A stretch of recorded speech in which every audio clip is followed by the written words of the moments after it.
Bonjour tout le monde, en ce beau mercredi 26 mars. Alors, si vous voulez, on va peut-être faire un Notre Père tout simplement pour créer un espace dans notre cœur pour accueillir la parole de Dieu qui nous est destinée spécifiquement pour aujourd'hui. Alors, on peut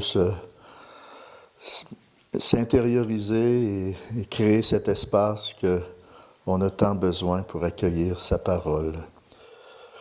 Au nom du Père, du Fils et du Saint-Esprit. Amen. Notre Père qui es aux cieux, que ton nom soit sanctifié, que ton règne vienne, que ta volonté soit faite sur la terre comme au ciel. Donne-nous aujourd'hui notre pain de ce jour. Pardonne-nous nos offenses comme nous pardonnons aussi à ceux qui nous ont offensés. Et ne nous laisse pas entrer en tentation, mais délivre-nous du mal. Amen. Car c'est à toi qu'appartient le règne, la puissance et la gloire pour les siècles des siècles. Amen. Au nom du Père, du Fils et du Saint-Esprit. Amen. Donc, l'évangile du jour est prise dans Saint Matthieu, au chapitre 5, versets 17 à 19. Une lampe sur mes pas, ta parole, une lumière sur ma route. Le Seigneur soit avec vous. Évangile de Jésus-Christ selon Saint Matthieu. Gloire à toi, Seigneur. En ce temps-là, Jésus disait à ses disciples, « Ne pensez pas que je sois venu abolir la loi ou les prophètes. Je ne suis pas venu abolir, mais accomplir. Amen, je vous le dis, avant que le ciel et la terre disparaissent, pas un seul iota, pas un seul trait ne disparaîtra de la loi jusqu'à ce que tout se réalise.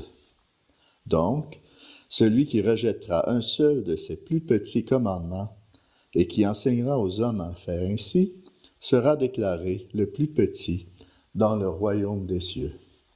Mais celui qui les observera et les enseignera, celui-là sera déclaré grand dans le royaume des cieux. Acclamons la parole de Dieu. Louange à toi, Seigneur Jésus.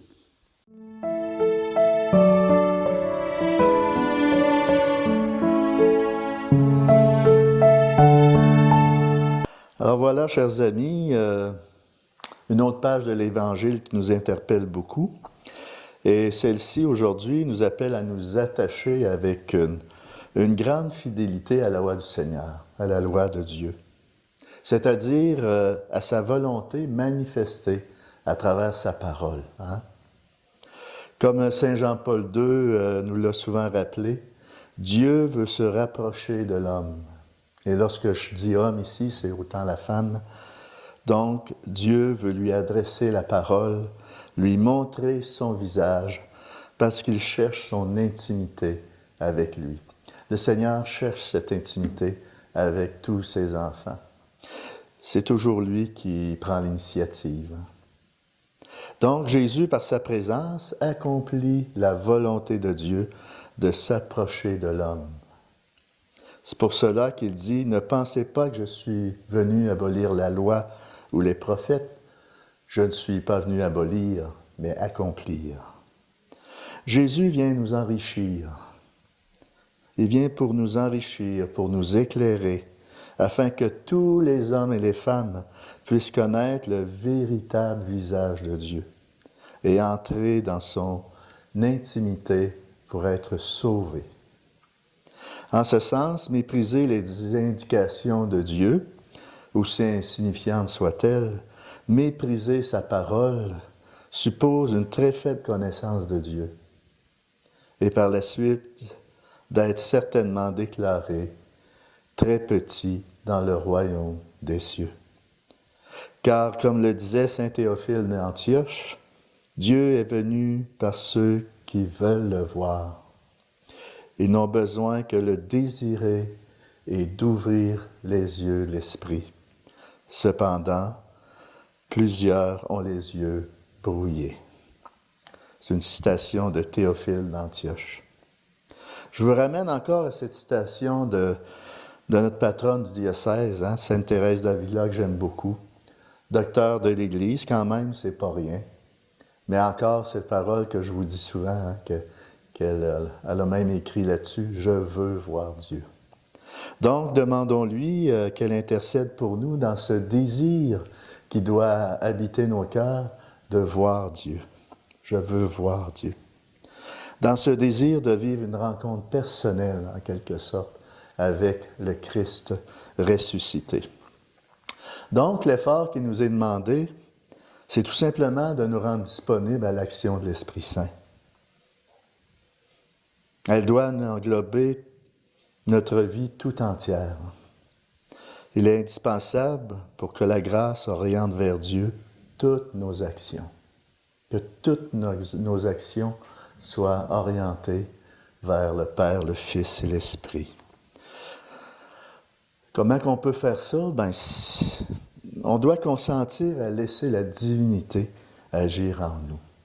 Ça peut sembler hors de notre portée, mais c'est tout simplement consentir à être animé par Dieu en toutes circonstances, dans nos mots, dans tous nos mots, dans toutes mes pensées, mes regards, être animé par lui, être animé par Dieu dans tous mes mouvements, mes respirations, les battements de mon cœur, et surtout dans tous ces élans du cœur à lesquels je suis appelé à accomplir mon quotidien.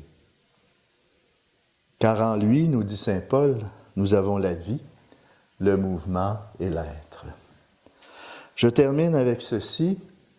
Pendant ce temps de carême, on a en quelque sorte une double conversion à vivre.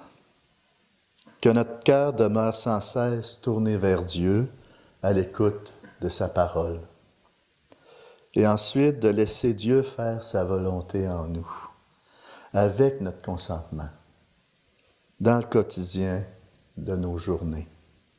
C'est ainsi que nous parviendrons à une grande intimité avec lui et que nous serons en conséquence déclarés grands dans le royaume des cieux. Amen.